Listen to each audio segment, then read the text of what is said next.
Coming up on RMU Live, Donald Trump's first week as president has come to a close with many new details. The Women's March recently took place in Pittsburgh, and the students of RMU voiced their opinions on it. And a North Korean defector states his opinion on the current condition of North Korea.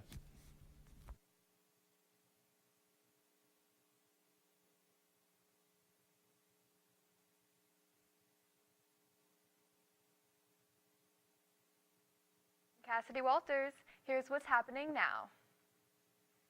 President Trump devoted his first week in office to work on immigration enforcement by signing measures to add thousands of border patrols, create more detention centers, and cut off funds for so-called sanctuary cities that protect undocumented immigrants from deportation. Trump stated that the construction of the border will begin within months. The entire senior level of the State Department administrative team resigned on Wednesday, making the job of Secretary of State Rex Tillerson more difficult. The resignation was a part of an ongoing mass exodus of senior foreign services officers who don't want to stay around for the Trump era. Tillerson will have to find experienced and qualified officials to replace these vital offices. University Boulevard was closed due to a rock slide in Moon Township several hours after a rock slide in Penn Hills. The slide was reported around 10 a.m. between Sandy Creek and Nadine Roads. The cause of the slides are still unknown, but these recent rainfalls may be seen as a contributor. The road was expected to remain closed until around 6 p.m. while crews worked to clear debris.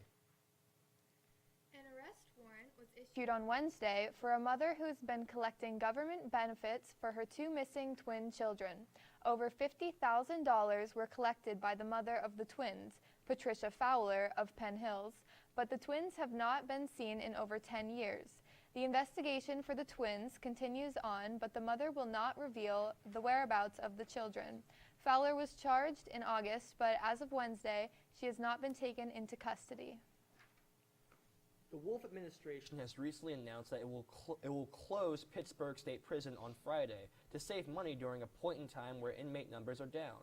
Corrections Secretary John Wetzel said that 1,900 inmate prison will close by the end of June, producing a net annual savings of about $1 million. A judge on Thursday sentenced a man to 15 to 30 years in prison in connection with the 2015 shooting at the Monroe Mall. Terod Thornhill was previously found not guilty. Thornhill shot 3 people, including 2 bystanders, in February 2015 in Macy's at the mall. All of them survived.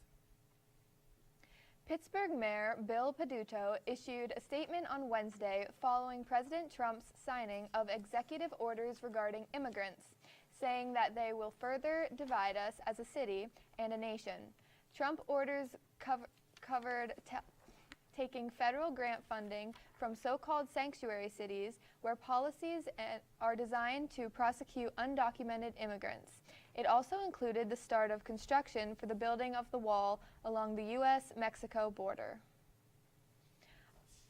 A former school bus driver from Indiana County, William Samuel Cassette Jr., has been charged with 34 counts of corrupting minors after he allegedly had an inappropriate relationship with a 16-year-old girl. The two met on the school bus and exchanged phone numbers. The teen's father contacted the state police about the allegedly inappropriate relationship in July of 2016. Cassette is not in jail, and the charges will be sent to him in the mail. Summit Township Elementary School students returned on Thursday after having 2 days off when elevated levels of lead were found in the school's water source. Parents of the students are being urged to get their children tested for lead poisoning. The Butler County District Attorney is working with Pennsylvania State Police to determine if charges should be filed in connection with the school's water problem, because District Attorney Richard Goldinger said officials want to see if there is any criminal activity at the school.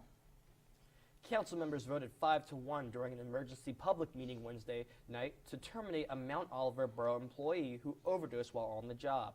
Earlier this month, Corey Manow was on administrative leave due since he overdosed in a public works truck.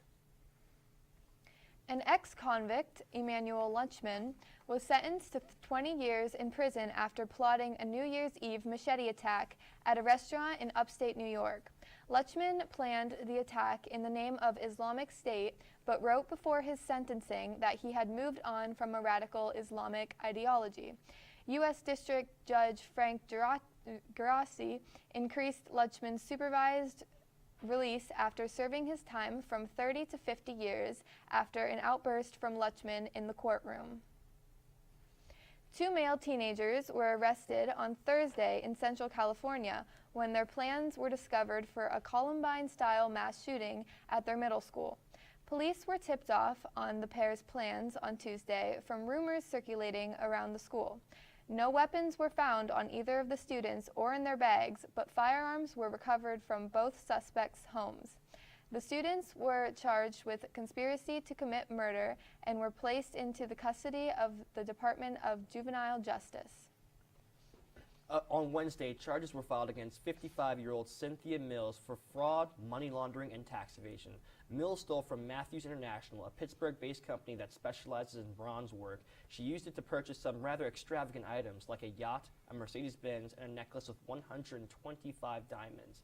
Investigators said that Mills worked as a treasury specialist at Matthews International's North Shore headquarters. A mold outbreak at the University of Pittsburgh Medical Center may have contributed to the death of a transplant patient.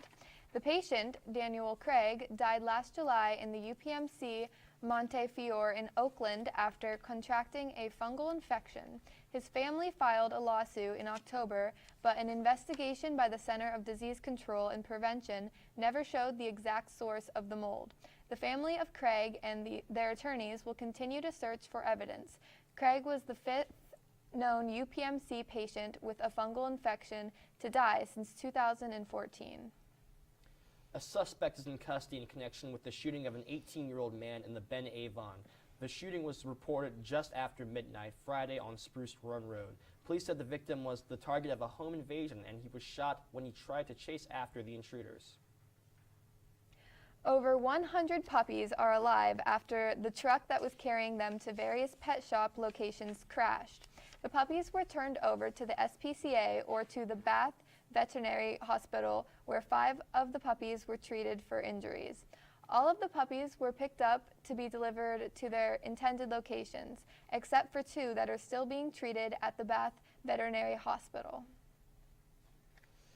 Coming up on RMU Live, the first successful human-animal hybrid. And an update on North Korea's leadership. We'll be right back.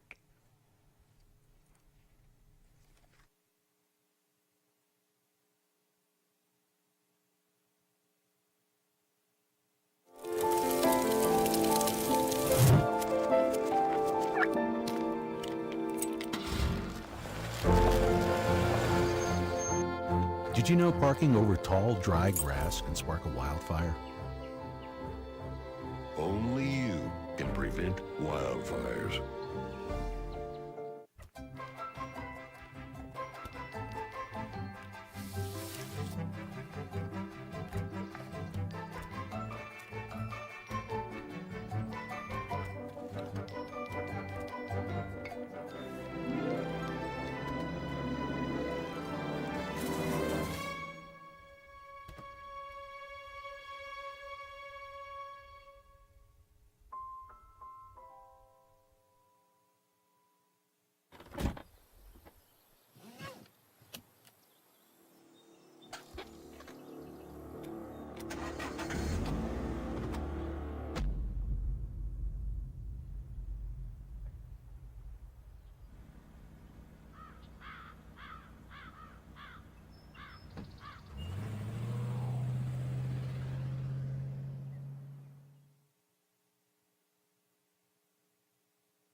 Adventure can be found anywhere, but the best place to start is in the forest. I spy something beginning with S. Snow? No. Snow-covered trees. Nothing to do with snow. Head outside to discover incredible animals and beautiful plants that come together to create an unforgettable adventure. Wow. So grab your loved ones. Don't even. And explore a world of possibilities. Come on, this way. Visit discovertheforest.org to find the closest forest or park to you.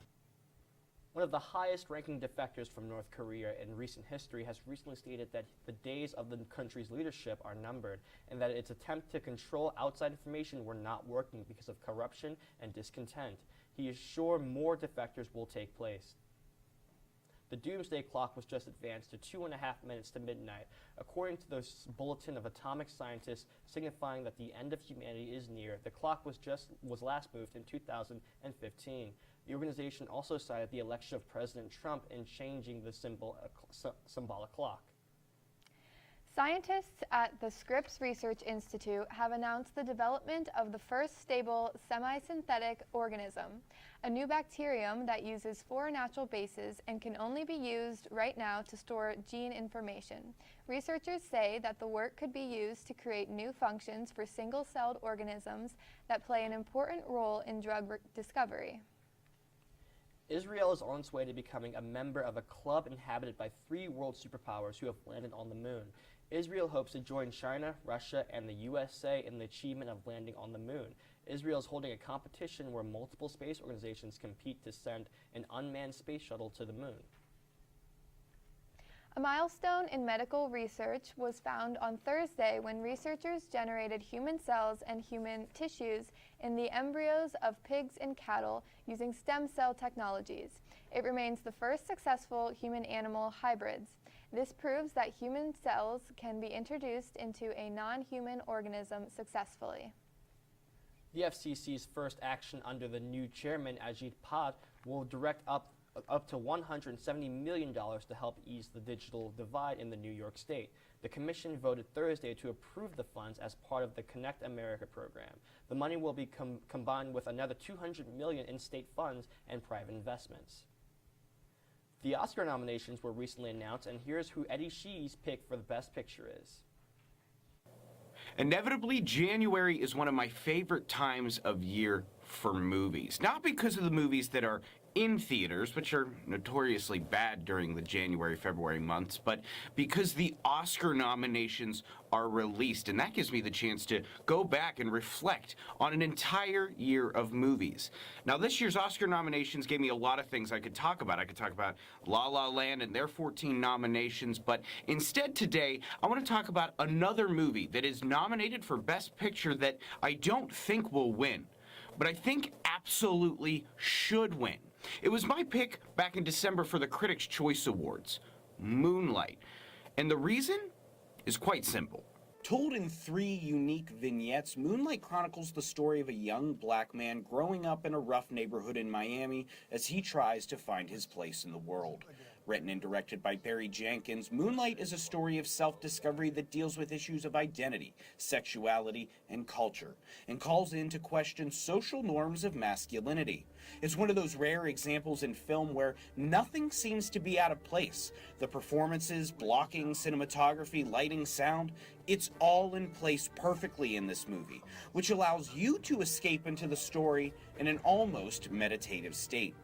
Now, the power and purpose of movies is often described as a vehicle of empathy, and I can think of no other movie that came out in the last year that made me feel the way Moonlight did. All in all, I'm giving Moonlight 5 out of 5 stars, my highest rating I've ever given on this show. Now, I'm not going to say that Moonlight is going to win Best Picture at the Oscars. I do think La La Land is going to sweep the Academy Awards this year, but Moonlight, I think, should be the winner of the Academy Awards. Its story of identity, sexuality, and culture really gives you a glimpse into a world you might not otherwise see or might not otherwise understand. And I think it's movies like Moonlight that are an important reminder that film really can have a big impact on us and can really change the way that we see the world. Now, that is all the time I have on this installment of Quick Flicks. I'll see you guys next time with another movie and another review.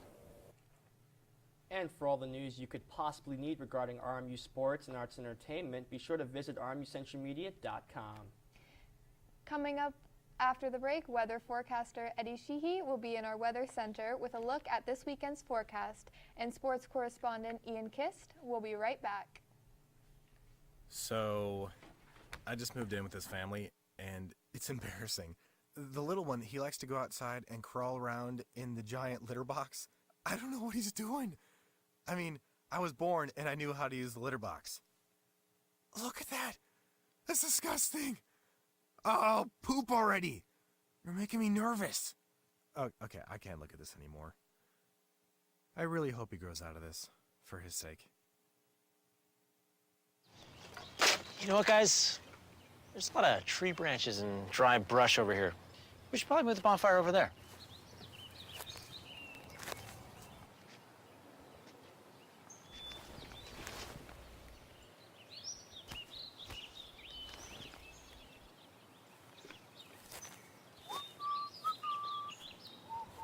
I'm guessing Smokey liked that idea.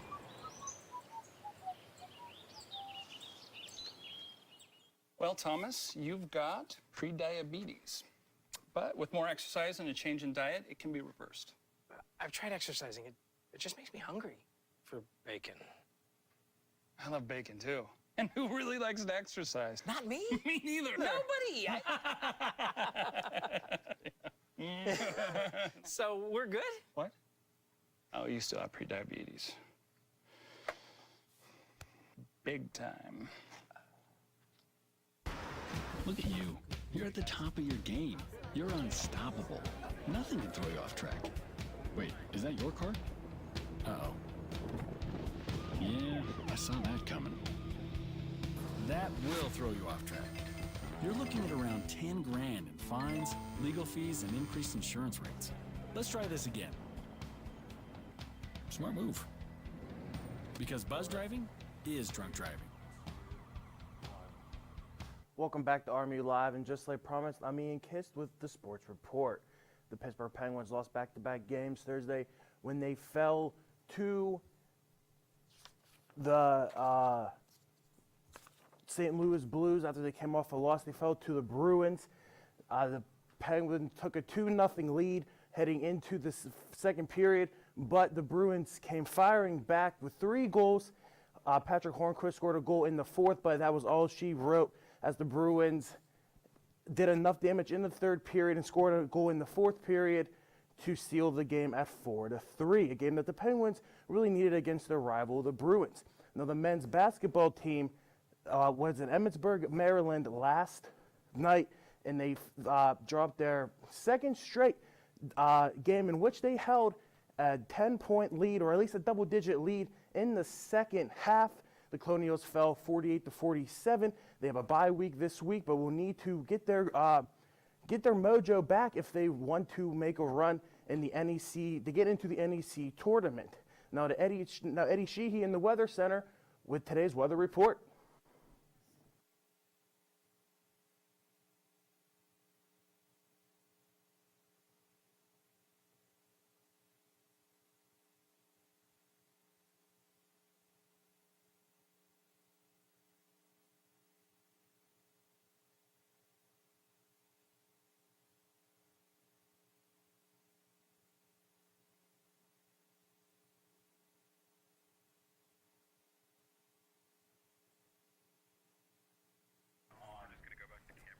That's all we have for RMU Live.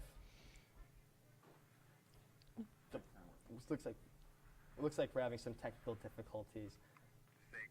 Wrap it up. That's all we have for RMU Live. We will see you next week. I'm gonna fucking quit this shit. It's ridiculous. Yeah, my prompter cut off.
Sorry, Eddie.